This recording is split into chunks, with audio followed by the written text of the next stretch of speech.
جی آج حدیث نمبر 12 ہے، اور یہاں پہ جو سچا امانت دار تاجر ہے اس کی نبی علیہ السلام نے فضیلت کو بیان کیا ہے۔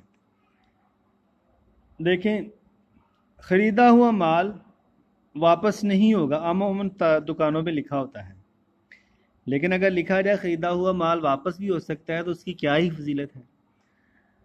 اور اس نبی علیہ السلام ایک دفعہ جا رہے تھے مارکیٹ کے اندر، منڈی میں گئے، اور وہاں آپ نے دیکھا ایک غلے کے ڈھیر میں آپ نے ہاتھ ڈالا، اور جب ہاتھ باہر نکالا تو نیچے جو اناج تھا وہ گلا سڑا تھا، اور اوپر اس نے جو ہے وہ صحیح صحیح مال رکھا ہوا تھا۔ تو آپ نے فرمایا کہ جو ہے وہ گلا سڑا نیچے ہے، صحیح اوپر رکھا ہوا، یہ اس طرح تو نہیں نا ٹھیک ہے۔ تو آپ نے فرمایا سچا امانت دار تاجر جو ہے نبیوں، صدیقوں اور شہداء کے ساتھ ہوگا۔ التاجر الصدوق الامین مع النبیین والصدیقین والشہداء، سچا امانت دار تاجر جو ہے وہ نبیوں، صدیقین اور شہداء کے ساتھ ہوگا۔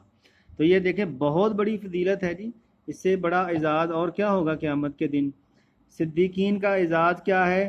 ابو بکر رضی اللہ تعالیٰ عنہ صدیق ہیں۔